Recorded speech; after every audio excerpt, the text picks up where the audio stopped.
To everyone welcome to LTX classes. మనం Laxmikanth polity series అనేది continue చేస్తున్నాం కదమ్మా. దాంట్లో భాగంగా chapter 7 that is citizenship, chapter 1 to 6 latest ఎడిషన్లో చాప్టర్స్ ఏవైతే ఇవ్వడం జరిగిందో అవన్నీ ఆల్రెడీ మనం అప్లోడ్ చేసాం. సో సిరీస్ అనేది మీకు కంటిన్యూస్గా నీట్గా అర్థం కావాలంటే స్టార్టింగ్ నుంచి జాగ్రత్తగా కంటిన్యూస్గా వినండి, మీకు ఇంకా పూర్తిగా క్లారిటీ అనేది వస్తుంది, రైట్? అండ్ ఈరోజు మనం లెక్చర్ 1 మీద డిస్కషన్ అనేది చేద్దాం. అండ్ క్లాస్ డిస్కస్ చేస్తుంది దిస్ ఈజ్ శ్రీనివాస్. ఒకసారి చూడమ్మా, యూపీఎస్సీ ఇన్ఫినిటీ మీరు ఆన్లైన్ ప్రిపరేషన్ అనేది స్టార్ట్ చేయాలంటే కొత్త బ్యాచెస్ అనేవి స్టార్ట్ అయ్యాయి. అయితే మీకు ఈజీగా ఉండడానికి మంత్లీ 3000 రూపీస్ ఈఎంఐ ట్రాన్సాక్షన్స్తో తీసుకొని రావడం జరిగింది.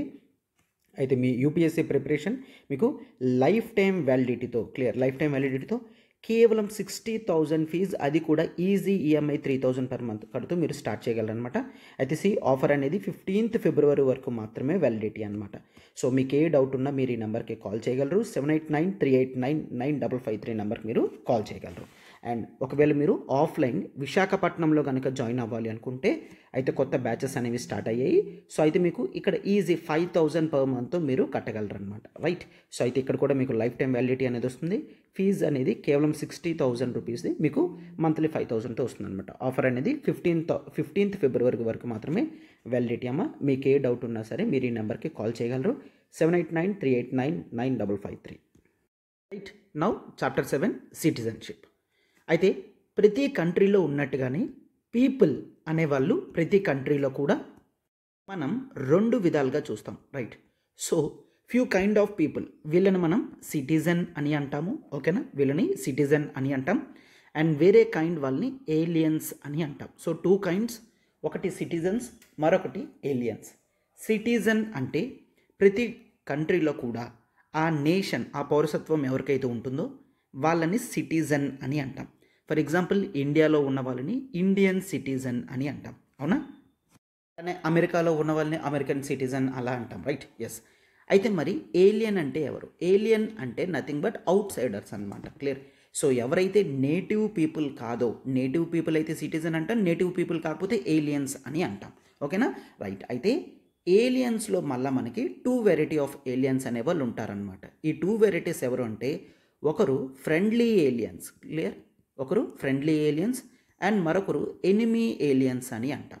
సో ఫ్రెండ్లీ ఏలియన్స్ అంటే ఒక నేషన్కి వేరే నేషన్తో కార్డియల్ అంటే గుడ్ రిలేషన్స్ అట్లా ఉంటే ఫ్రెండ్లీ ఏలియన్స్ అని అంటాం. ఒక కంట్రీతో మనకి రిలేషన్స్ అనేవి బాగా లేకపోతే ఆ పీపుల్ ఒకవేళ ఇండియాకి వస్తే వాళ్ళని ఎనిమీ ఏలియన్స్ అని అంటాం. ఫర్ ఎగ్జాంపుల్ ఇండియా బేసిస్ మీద చెప్తున్నాను. యాజ్ ఆఫ్ నౌ సౌత్ కొరియాకి ఇండియాకి గుడ్ రిలేషన్స్ ఉన్నాయి, ఇండియాకి జపాన్కి గుడ్ రిలేషన్స్ ఉన్నాయి. అయితే జపనీస్ సిటిజన్ ఇండియాకి వస్తే వాళ్ళని ఫ్రెండ్లీ ఏలియన్స్ కింద చూస్తాం. అదే if you take that is Pakistan. So పాకిస్తాన్తో మనకంత రిలేషన్స్ అనేవి లేవు. పాకిస్తాన్తో ఒక స్టేట్ ఆఫ్ వార్ కండిషన్స్లో మనం ఉన్నాం, అవును?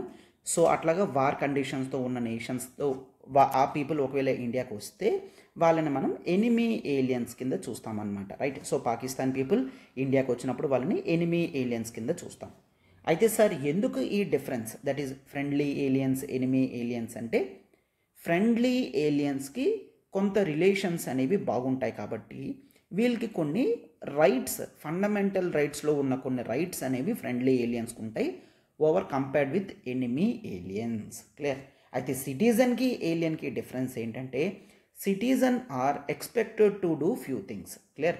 సో సిటిజన్ కొంత ఇండియాకి చేయాల్సి ఉంటుంది అండ్ ఇండియా కూడా ఇన్ రిటర్న్ కొన్ని ప్రొటెక్షన్ అంటే రైట్స్, హక్కులు సిటిజన్కి ఇవ్వడం జరుగుతుంది. హక్కులు అనేవి ఏలియన్స్కి ఉండవు, హక్కులు అనేవి సిటిజన్కి ఉంటాయి, clear? But when it comes to the part of friendly aliens and enemy aliens చూసుకుంటే ఫ్రెండ్లీ ఏలియన్స్కి ఆర్టికల్ 22 అనేది అప్లై అవుతుంది, ఎనిమీ ఏలియన్స్కి ఆర్టికల్ 22 అనేది ఉండదన్నమాట. ఆర్టికల్ 22 ఏంటి? That is protection against arrest and detention, clear? So friendly ఏలియన్స్కి ప్రొటెక్షన్ అగెయిన్స్ట్ అరెస్ట్ అనేది ఈ article 22 of fundamental rights ఉంటుంది, ఎనిమీ ఏలియన్స్కి ఉండదు. ఈ డిఫరెన్స్ అనేది గుర్తుంచుకోండి ఎవరైనా ఎప్పుడైనా. What is the difference between friendly and enemy aliens అంటే ఆర్టికల్ 22 అనేది మీరు ఖచ్చితంగా కోట్ చేసి తీరాల్సిందే, ఓకేనా? సో సిటిజన్కి ఏలియన్కి డిఫరెన్స్ కూడా అర్థమైంది కదా. సిటిజన్ అయితే కొన్ని రైట్స్ అనేవి ఉంటాయి. ఫండమెంటల్ రైట్స్లో కొన్ని సిటిజన్కి ఉంటాయి, కొన్ని ఏలియన్కి కూడా ఉంటాయి. ఓన్లీ సిటిజన్కి ఏ ఫండమెంటల్ రైట్స్ ఉంటాయో ఒక్కసారి చూడండి. Those are article 15, article 16, article 19, article 29, article 30. Clear? So first fundamental రైట్స్లో స్పెసిఫిక్గా కేవలం సిటిజన్కి మాత్రమే ఉండేవి ఈ ఫండమెంటల్ రైట్స్ అన్నమాట. క్లియర్? ఆర్టికల్ 15 ఏంటి? The right against discrimination on the grounds of race, religion, caste, sex or place of birth అని చూస్తాం కదా. ఈ ఆర్టికల్ 15 అనేది కేవలం సిటిజన్కి ఉంటుంది. And article 16 right to equality of opportunities in the matter of public employment కేవలం సిటిజన్కి ఉంటుంది.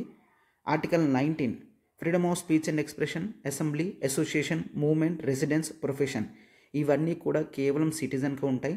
And 29, 30 cultural and educational rights అనేవి సిటిజన్కి మాత్రమే ఉంటాయి. అంటే సో దీన్ని బట్టి ఏంటి, ఏలియన్స్కి ఆర్టికల్ 14 అనేది అప్లై అవుతుంది. అండ్ ఆర్టికల్ 17 అనేది వాళ్ళకు కూడా ఉంటుంది. ఆర్టికల్ 18 కూడా ఉంటుంది. Article 20, article 21 and article 22, article 23, article 24, article 25, article 26, article 27, article 28 and ఈ స్పెషల్ ఎక్సెప్షన్ అనేది ఆర్టికల్ 22 బాక్స్లో పెడుతున్నాను. సో దీన్ని బట్టి ఏంటంటే సిటిజన్కి అన్ని ఫండమెంటల్ రైట్స్ ఉంటాయి. బట్ కేవలం సిటిజన్కి మాత్రమే ఉండే ఫండమెంటల్ రైట్స్ ఏంటి అంటే 15, 16, 19, 29, 30 ఈ ఆర్టికల్స్ అనేవి గుర్తుంచుకోండి, చాలా ఇంపార్టెంట్. రైట్? సో ఇవి కేవలం సిటిజన్కి ఉంటుంది. సో ఈ 14 నుంచి 28 వరకు ఏవైతే ఉన్నాయో ఇవి ఈవెన్ ఏలియన్స్కి కూడా వర్తిస్తాయి. అంటే ఆర్టికల్ 14 రైట్ టు ఈక్వాలిటీ అనేది ఈవెన్ ఏలియన్స్ కూడా అడగగలరు. క్లియర్? సో ఏలియన్స్ కూడా అడగగలరు ఆర్టికల్ 14 రైట్ టు ఈక్వాలిటీ అనేది. బట్ ఆర్టికల్ 22 ఎందుకు బాక్స్లో పెట్టామో మీకు ఆల్రెడీ తెలుసు. ఆర్టికల్ 22 అనేది కేవలం ఫ్రెండ్లీ ఏలియన్స్కి మాత్రమే ఉంటుంది, ఎనిమీ ఏలియన్స్కి ఉండదు. అంటే ఈవెన్ ఎనిమీ ఏలియన్స్ కూడా ఆర్టికల్ 14, 17, 18, 20, 21, 23, 24, 25, 26, 27, 28 ఈ ఆర్టికల్స్ అన్నీ కూడా ఎనిమీ ఏలియన్స్ కూడా వర్తిస్తాయన్నమాట. ఓకేనా? సో ఇది కంప్లీట్ క్లారిటీగా గుర్తుంచుకోండి. కేవలం సిటిజన్కి ఏ ఫండమెంటల్ రైట్స్ ఉన్నాయి అనేది చాలా చాలా ఇంపార్టెంట్. రైట్? ఎస్. అయితే ఫండమెంటల్ రైట్స్ వరకు ఇవి మనం చూస్తాం. అండ్ నెక్స్ట్ ఫండమెంటల్ రైట్స్ తర్వాత ఇంకా కొన్ని rights, for example right to vote. Clear? Vote వేసే హక్కు అనేది కేవలం సిటిజన్కి మాత్రమే ఉంటుంది. బోత్ లోక్సభ అయినా, లెజిస్లేటివ్ అసెంబ్లీ అయినా, ఎక్కడైనా సరే ఓటు వేసే హక్కు అనేది కేవలం సిటిజన్కి మాత్రమే ఉంటుంది. అండ్ ఒకవేళ ఎలక్షన్స్లో పార్టిసిపేట్ చేయాలి అనుకుంటే రైట్ టు కంటెస్ట్. క్లియర్? ఒక ఎమ్మెల్యే కింద అయినా, ఎంపీ కింద అయినా, ఎక్కడైనా సరే ఎలక్షన్స్లో కంటెస్ట్ చేయాలంటే కేవలం సిటిజన్కి మాత్రమే హక్కు ఉంటుంది. అండ్ కొన్ని public officers like the position of the president కానీ, the position of vice president of India కానీ, and the position of judges of supreme court కానీ, హైకోర్ట్ కానీ, గవర్నర్స్ ఆఫ్ స్టేట్ కానీ, అండ్ అటార్నీ జనరల్ కానీ, advocate general కానీ ఇట్లాంటి positions అన్నీ కూడా కేవలం సిటిజన్ మాత్రమే వీటికి అర్హులు అన్నమాట. క్లియర్? సో సిటిజన్ మాత్రమే ఈ పొజిషన్స్లో ఉండడానికి ఛాన్స్ అనేది ఉంటుంది. అయితే one thing is most important ఏంటి అంటే, for example if you take the position of United states of America. Clear? అమెరికాలో ప్రెసిడెంట్ అవ్వాలి అంటే చూడండి, అమెరికాలో ప్రెసిడెంట్ అవ్వాలి అంటే కేవలం అమెరికాలో బర్త్ తీసుకున్న వాళ్ళు మాత్రమే, అంటే అమెరికన్ సాయిల్ మీద పుట్టిన వాళ్ళు మాత్రమే అమెరికన్ ప్రెసిడెంట్ పొజిషన్కి వాళ్ళు కంటెస్ట్ చేయగలరు. But when it comes to the part of India విషయానికి వస్తే, sir India position of president కూడా కేవలం సిటిజన్కే కదా. ఎస్, ఇక్కడ సిటిజన్కే. బట్ సిటిజన్ అనేది జనరల్గా బై బర్త్ ఉంటుంది అండ్ త్రూ న్యాచురలైజేషన్. క్లియర్? ఈ న్యాచురలైజేషన్ అంటే ఏంటి, ఇదంతా కూడా మనకి చాప్టర్ 7లోనే నెక్స్ట్ వస్తాయి, అది అక్కడ మీకు క్లియర్గా అర్థమవుతుంది. క్లియర్? సో న్యాచురలైజేషన్ కాన్సెప్ట్తో కూడా ఈవెన్ ఇండియన్ ప్రెసిడెంట్ పొజిషన్ని హోల్డ్ చేయగలం. ఆర్ బై బర్త్ ఇక్కడే. క్లియర్? ఈ ఇండియన్ సాయిల్లో పుట్టిన ఇండియన్ ప్రెసిడెంట్కి అర్హులు అవుతారు. అండ్ ఒకవేళ ఇండియాలో పుట్టకపోయినా వేరే కంట్రీలో పుట్టినా సరే ఇండియా ప్రెసిడెంట్ కింద కంటెస్ట్ చేయాలంటే త్రూ న్యాచురలైజేషన్ తర్వాత వాళ్ళకి ఇండియన్ సిటిజన్షిప్ అనేది వస్తుంది కాబట్టి వాళ్ళు దానికి అర్హులుగా ఉంటారనమాట. ఈ డిఫరెన్స్ అనేది గుర్తుంచుకోండి. This is most important. Right? Yes. అయితే ఇండియన్ సిటిజన్ ఎవరైతే ఉంటారో ఇండియన్ స్టేట్ కొన్ని రైట్స్ ఇస్తుంది కదా, అలానే కొన్ని డ్యూటీస్ కూడా ఎక్స్పెక్ట్ చేస్తుంది అనమాట. ఏంటి? నేషనల్ ఫ్లాగ్కి రెస్పెక్ట్ ఇవ్వాలి, నేషనల్ యాంథమ్కి రెస్పెక్ట్ ఇవ్వాలి, మన కంట్రీ యొక్క సరిహద్దులను కాపాడాలంటే బౌండరీస్ అనేవి డిఫెన్స్ అనేది అంటే మన కంట్రీని మనం డిఫెండ్ చేసుకోవాలి, అండ్ కంట్రీకి సహాయం పడే విధంగా లైక్ ట్యాక్సెస్ అనేవి పే చేయాలి. ఇట్లాంటివన్నీ కూడా సిటిజన్ ఖచ్చితంగా చేయాల్సిన అవసరం అనేది ఉంటుందన్నమాట. రైట్. సో ఇదంతా కూడా ఒక సమ్ ఇంట్రడక్షన్ పార్ట్ లాగా and the significance of citizen అనేది చూసాం. సో ఇక్కడ మీకు సిటిజన్కి ఏలియన్కి డిఫరెన్స్, ఫండమెంటల్ రైట్స్ సిటిజన్కి అన్నీ ఉంటాయి, స్పెసిఫిక్గా ఏముంటాయో కూడా డిస్కస్ చేసాం, ఏలియన్స్కి ఏముంటాయో చూసాం, అండ్ ఎనిమీ ఏలియన్స్కి ఫ్రెండ్లీ ఏలియన్స్కి ఉన్న డిఫరెన్సెస్ అనేవి కూడా క్లియర్గా చూసాం. అవునా? రైట్. అండ్ కేవలం ఫండమెంటల్ రైట్స్ మాత్రమే కాకుండా మిగిలిన జనరల్ రైట్స్ కేవలం సిటిజన్కి ఏముంటాయో కూడా చూసాం. And the position of president అనేది ఇండియాలోని అమెరికాలోని ఏ విధంగా డిఫరెన్స్ ఉంది అనేది చూసాం. రైట్. ఎస్. నెక్స్ట్ చూడమ్మా చాలామంది మీలో అందరూ కూడా ఓన్గా ప్రిపరేషన్ అనేది స్టార్ట్ చేయడం అనేది జరిగింది. అయితే పాలిటీ కొంతవరకు మీరు ఓన్గా చదువుకున్న కొన్ని మిస్టేక్స్ అనేవి వచ్చే ఛాన్సెస్ అనేవి ఉంటాయి. అండ్ వేరే ఇన్స్టిట్యూట్స్లో జాయిన్ అయ్యి అక్కడ ప్రాపర్గా పాలిటీ నేర్చుకోకపోయినా మీరు pin to pin end to end polity లాంటి సబ్జెక్ట్ అనేది కవర్ చేయాలి అంటే మీకు ఒక ప్రాపర్ గైడెన్స్ అనేది చాలా ఇంపార్టెంట్ అనమాట. రైట్. అయితే ఇప్పుడు మీరు మన ఇన్స్టిట్యూట్లో ఈవెన్ కేవలం పాలిటీ వరకు కూడా ఇండివిజువల్ సబ్జెక్ట్ అనేది సెలెక్ట్ చేసుకోవచ్చు. అలా ఇండివిజువల్ సబ్జెక్ట్ సెలెక్ట్ చేసుకున్నారంటే మీకు కేవలం 5,000కి వస్తుంది. లేదు ఈ బిగ్ 4లో that is history, polity, economy, geography టాపిక్స్లో ఎనీ 2 సబ్జెక్ట్స్ సెలెక్ట్ చేసుకుంటే 8,000, ఎనీ 3 సబ్జెక్ట్స్ సెలెక్ట్ చేసుకుంటే 10,000, అండ్ ఈ బిగ్ 4 అనేది కేవలం 12,000కి మాత్రమే వస్తుందన్నమాట. మనకి ఎంటైర్ యూపీఎస్సీలో ఈ బిగ్ 4 సబ్జెక్ట్స్ యొక్క వాల్యూ అనేది, వీటి యొక్క ఇంపార్టెన్స్ అనేది మనందరికీ కూడా తెలుసు. రైట్. సో అయితే you can choose this. Clear. So మీకంటూ బ్యూటిఫుల్ ఆఫర్ అనేది ఇక్కడ ఉండడం అనేది జరిగింది. అయితే మీకు చూడమ్మా ఇది కంప్లీట్ లైఫ్ టైం వ్యాలిడిటీ అనేది ఇవ్వడం జరుగుతుందన్నమాట. మీకు ఏ డౌట్ ఉన్నా మీరు ఈ నెంబర్కి కాల్ చేయగలరు. 7893899553. రైట్. ఎస్. అయితే ఈ టోటల్ చాప్టర్ ఆఫ్ సిటిజన్షిప్లో మనకి one of the most important concept ఏంటి అంటే that is the single citizenship అని చూస్తాం.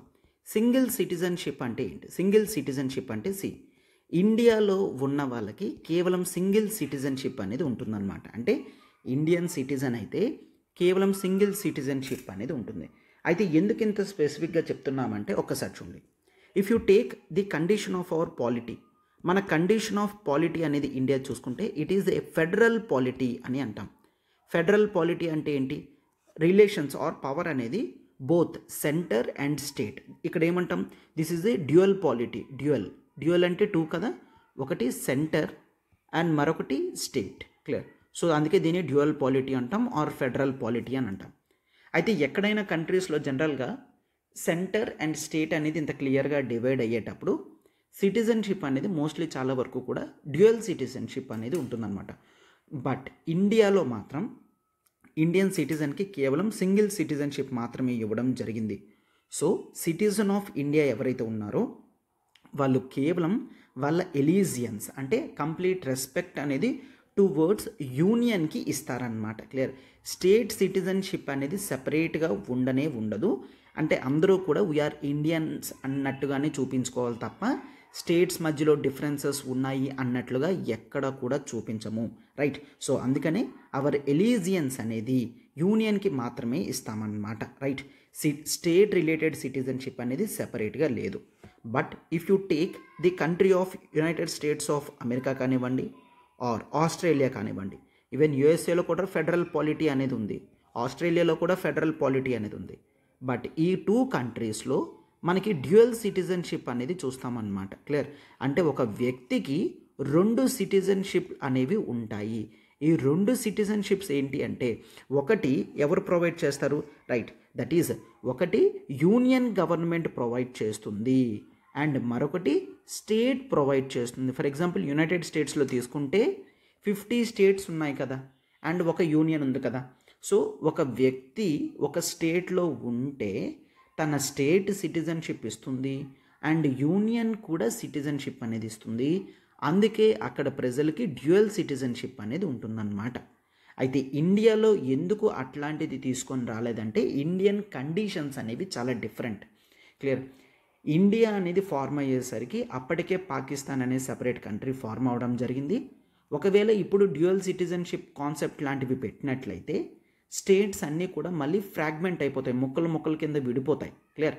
సో మొత్తం అంతా కూడా ఫ్రాగ్మెంటలైజేషన్ అనేది అయిపోతుంది, ముక్కలు ముక్కలుగా అయిపోతుంది అన్న ఉద్దేశంతో ఈ విధంగా డ్యూయల్ సిటిజన్షిప్ అనేది తీసుకొని రాలేదు. సింగిల్ సిటిజన్షిప్ అనేది తీసుకొచ్చినట్లయితే కంట్రీలో ఉన్న అందరికీ కూడా సమానత్వం అనే హక్కు ఉంటుంది అన్న ఉద్దేశంతో సింగిల్ సిటిజన్షిప్ అనేది ఇండియాలో తీసుకొని రావడం జరిగిందనమాట. బట్ అమెరికాలో డ్యూయల్ సిటిజన్షిప్ అనేది ఉంది కదా, సో దీనివల్ల కొన్ని ప్రాబ్లమ్స్ అనేవి వస్తాయన్నమాట. ఏంటి ఆ ప్రాబ్లమ్స్ అంటే, ఒక వ్యక్తి తన స్టేట్కి ఎలిజియన్స్ ఇస్తాడు, నేషనల్ గవర్నమెంట్కి ఇస్తాడు. అలానే స్టేట్ కూడా ఇన్ రిటర్న్ ఏంటి, తన స్టేట్లో ఉన్న తన సిటిజన్కి కొంత డిస్క్రిమినేషన్ అనేది ఉంటుందన్నమాట. క్లియర్? అందరూ అమెరికన్స్ అయినప్పటికీ కూడా ఒక స్టేట్లో ఉన్న అమెరికన్ వేరే స్టేట్లో సమానమైన హక్కులని ఎక్స్పెక్ట్ చేయలేడన్నమాట. బట్ ఇండియాలో చూడండి, ఫర్ ఎగ్జాంపుల్ ఒక వ్యక్తి తమిళనాడులో ఉన్న, ఆంధ్రాలో ఉన్న, తెలంగాణలో ఉన్న, తర్వాత తను ఎక్కడికి వెళ్ళినా సరే సేమ్ హక్కులు అనేవి ఎక్కడైనా సరే వాడికి లభిస్తాయి. బట్ అమెరికాలో అలా కాదు. ఒక స్టేట్లో ఉండే వాడికి హక్కులు అనేవి వేరే స్టేట్లో కంటిన్యూ అవ్వాల్సిన అవసరం లేదన్నమాట. రైట్? అందుకే సిటిజన్షిప్ అనేది కొంత డిస్క్రిమినేషన్ చూపించే ఛాన్సెస్ ఉంటాయి. ఫర్ ఎగ్జాంపుల్ ఓటు వేసే హక్కు అయితే కానివ్వండి, పబ్లిక్ ఆఫీసర్స్ని స్టేట్ లెవెల్లో హోల్డ్ చేసే పొజిషన్స్ అయినా కానివ్వండి, క్లియర్, అండ్ ప్రొఫెషన్స్ని, రైట్ టు ప్రాక్టీస్ ప్రొఫెషన్ అయితే కానివ్వండి, ఇట్లాంటి వాటిల్లో అక్కడ డ్యూయల్ సిటిజన్షిప్ ఉండడం వలన కాస్త డిస్క్రిమినేషన్ అనేది జరిగే ఛాన్సెస్ అనేది ఉంటుందన్నమాట. సో ఇండియాలో ఈ డిఫరెన్సెస్ కానీ ఇట్లాంటివి ఏవి ఉండకూడదు అనే ఉద్దేశంతో సింగిల్ సిటిజన్షిప్ అనేది తీసుకున్నాం. రైట్?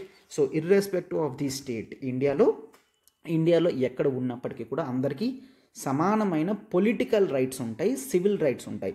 పొలిటికల్ రైట్స్ అంటే ఏంటి? రైట్ టు కంటెస్ట్, క్లియర్, ఎక్కడైనా సరే కంటెస్ట్ చేయొచ్చు. రైట్ టు ఓట్, ఇట్లాంటి పొలిటికల్ రైట్స్ అందరికీ కూడా ఉంటాయి, సమానంగా ఉంటాయి. అండ్ సివిల్ రైట్స్ అంటే జనరల్ రైట్స్, ఎక్కడైనా స్టే చేయొచ్చు, ఉద్యోగం ఎక్కడైనా చేయొచ్చు, క్లియర్. సో ఎక్కడికైనా ఎంజాయ్మెంట్కి వెళ్ళొచ్చు, సేమ్ హక్కులు అనేవి ప్రతి ఒక్కరికి ఉంటాయి. సో ఎటువంటి డిస్క్రిమినేషన్ లేకుండా సివిల్ అండ్ పొలిటికల్ రైట్స్ అనేవి సమానంగా ఇండియన్ సిటిజన్కి ఇవ్వడం అనేది జరిగిందనమాట. రైట్? సో ఈ సిటిజన్షిప్ కాన్సెప్ట్కి వచ్చేసరికి ఒకటి single citizen, dual citizenship difference అనేది తెలియాలి. అండ్ ఆ డిఫరెన్స్ అనేది ఎట్లా అవుతుందో కూడా మీకు క్లియర్గా తెలియాలన్నమాట. అంటే డ్యూయల్ సిటిజన్షిప్ అడ్వాంటేజ్, డిసడ్వాంటేజెస్ ఏంటి, సింగిల్ సిటిజన్షిప్ అడ్వాంటేజ్ ఏంటి, ఇండియా ఎందుకు సింగిల్ సిటిజన్షిప్ అనేది కూడా మీకు పూర్తి క్లారిటీగా ఉంది అంటే ఎవరైనా మీకు క్వశ్చన్స్ అడిగినా సరే క్లియర్గా ఆన్సర్ అనేది మీరు ఇవ్వగలరు అనమాట. రైట్? అయితే అందరికీ ఇండియాలో సింగిల్ సిటిజన్షిప్ అనేది ఉంది, ఎటువంటి డిస్క్రిమినేషన్ అనేది లేదు. బట్ కొన్ని ఎక్సెప్షన్స్ అనేవి ఉన్నాయి. ఈ ఎక్సెప్షన్స్ అనేవి మనం నెక్స్ట్ క్లాస్లో చూద్దాం. రైట్? ఎస్. అండ్ చూడడం ఇక్కడ ఆంథ్రోపాలజీ కొత్త బ్యాచ్ అనేది స్టార్ట్ అయింది January 22, అంటే నిన్నటితో బ్యాచ్ అనేది స్టార్ట్ అయింది 2024ది కొత్త బ్యాచ్. సో అయితే స్పెషాలిటీ ఏంటంటే క్లాసెస్ అన్ని కంటిన్యూస్గా నేను తీసుకుంటాను అండ్ మీకు క్యూరేటెడ్ కంటెంట్ అనేది ఉంటుందమ్మా. క్లియర్? ఎగ్జామినేషన్ కావాల్సిన కంటెంట్ అనేది ఉంటుంది, కంప్లీట్ నోట్స్ అనేది ప్రొవైడ్ చేయడం జరుగుతుంది. షూరిటీ ఏంటి అంటే 90% ఆఫ్ క్వశ్చన్స్ అనేవి మన క్లాస్ నోట్స్ నుంచి ఖచ్చితంగా వస్తాయి. లైవ్ ప్లస్ రికార్డెడ్ క్లాసెస్ మీకు కంప్లీట్ యాక్సెసిబిలిటీ ఉంటుందమ్మా. రైట్? సో 30,000 కోర్స్ అనేది మీకు కేవలం 22,500 రూపీస్కి మాత్రమే లాంచ్ చేయడం జరిగింది. అయితే మీకు ఇది లైఫ్ టైం వ్యాలిడిటీ ఉంటుందమ్మా. ఆప్షనల్ అంతా కూడా మీకు లైఫ్ టైం వ్యాలిడిటీ అనేది ఉంటుంది. సో మీరు ఎగ్జామినేషన్ టైంలో కూడా రివైజ్ చేయడానికి హెల్ప్ చేస్తుంది. అండ్ చూడండి, మీకు ఏ డౌట్ ఉన్నా మీరు ఈ నెంబర్కి కాల్ చేయగలరు, 7893899553. అయితే మీరు ఇంకా ఆప్షనల్ సెలక్షన్లో కన్ఫ్యూషన్లో ఉన్నా, నాతో మాట్లాడాలనుకున్నా మీరు నెంబర్ కాల్ చేసినట్లయితే మీరు నాతో మాట్లాడగలరు. సో మీకు కంప్లీట్ గైడెన్స్ అనేది ఇవ్వడం జరుగుతుంది. అయితే ఒకవేళ ఈవెన్ ఆంథ్రోపాలజీ రిలేటెడ్ మీరు కొన్ని క్లాసెస్ కూడా వినాలనుకుంటే, డెమో కూడా కావాలనుకున్నా ఈ నెంబర్కి మీరు కాల్ చేయగలరు.